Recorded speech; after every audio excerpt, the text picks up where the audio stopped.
یہ شام ڈھل نہ جائے۔ اس ناول کو تحریر کیا ہے آمنہ ریاض نے۔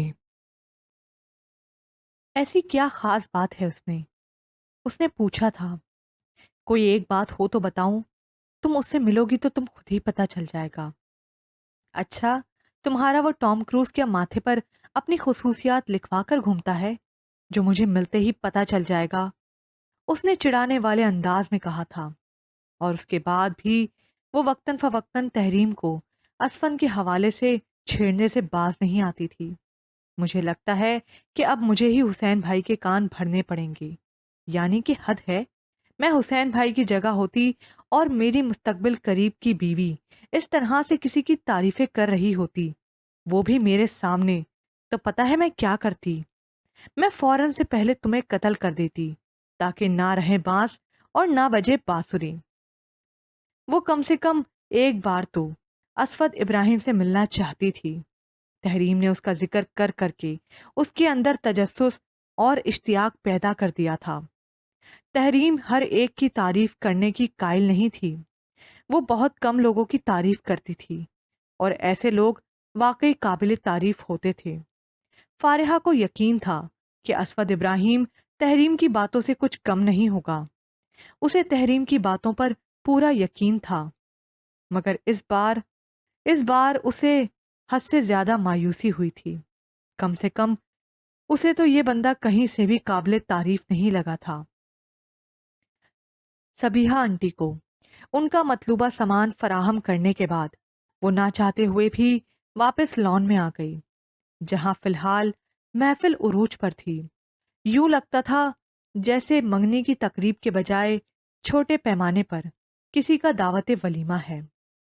طارق انکل، سبیحہ انٹی اور ان کے بچے خاصے سوشل واقع ہوئے تھے، پھر سمدھیانہ بھی انہی کے جیسا تھا، اور فارحہ چونکہ اس شہر میں تھی اسی لیے وہی شریک ہوئی تھی۔ نہ بھی ہوتی تو اس نے اس تقریب میں ضرور شریک ہونا تھا۔ وہاں سیالکوٹ میں مما، ڈیڈی اور مہوش کی اپنی مصروفیات تھیں۔ Mehwish M A English final year میں تھی، مما ایک لوکل رفاہی عظیم کی ہیڈ تھیں۔ مما ایک لوکل رفاہی تنظیم کی ہیڈ تھیں، جبکہ ڈیڈی اپنی نارمل اور گلاس انڈسٹری کی مصروفیات میں گم۔ اس نے اپنے بیٹھنے کے لیے قدرے تاریک گوشے کا انتخاب کیا تھا۔ اس کی میز لان کے مصنوعی جھرنے سے کچھ فاصلے پر تھی۔ سرمئی پتھروں کے نیچے سے نکلتی روشنی بہتے ہوئے شفاف پانی سے منعکس ہو رہی تھی، ہوا میں رچی مروا کی دھیمی دھیمی سی مہک کو اپنے اندر اتارتے ہوئے میز پر کونیاں ٹکا کر ہاتھوں کے پیالے دائیں چہرے پر رکھے وہ وہاں دیکھنے لگی جہاں سب لوگ تھے۔ بڑے لوگ تو کچھ الگ تھلگ ہو گئے تھے، جبکہ ساری ینگ جنریشن نے عین وسعت میں قبضہ جمایا ہوا تھا۔ ارد گرد پڑی کرسیوں کو ایک بڑے سے دائرے کی شکل میں ترتیب دے دیا گیا تھا، پھر جنہیں نشست نہ مل سکی تھی وہ بے تکلفی سے گھاس پر براجمان ہو گئے۔ فارحہ ان لوگوں سے خاصے دور تھی اور حسرت بھری نگاہوں سے لیمپ پوسٹ کی ودیانہ روشنی میں ان سب کو دیکھ رہی تھی۔ کتنا دل چاہ رہا تھا اس کا سب کے ساتھ شریک ہونے کا۔ دائرے سے اٹھتے کہتے تھے کہ کوئی دلچسپ موضوع زیر بحث ہے۔ اس کا دل ہمک ہمک کر وہاں جانے کی ضد کر رہا تھا۔ یہ اسود ابراہیم آخر اپنے گھر کیوں نہیں جاتا؟ اس نے منہ کے زاویے بگاڑتے ہوئے سوچا۔ ایک یہی واحد وجہ اسے ان سب کے ساتھ شریک ہونے سے روک رہی تھی، وہ اس کا سامنا نہیں کرنا چاہتی تھی، اور اسے تحریم پر بھی تعجب ہو رہا تھا۔ وہ کیسے اس کی ذہانت، وجاہت اور شرافت کے گن گایا کرتی تھی، اور اب ذہانت ایک طرف، وجاہت دوسری طرف، جبکہ شرافت کا کہیں عمل دخل ہی نہ تھا۔ بھلا جو شخص لڑکیوں کا پیچھا کر سکتا ہے، کیا اسے شریف کہنا شرافت ہے؟ اسے کل پی جی او کے سامنے والی سیڑھیوں میں ہونے والی ملاقات یاد آ گئی۔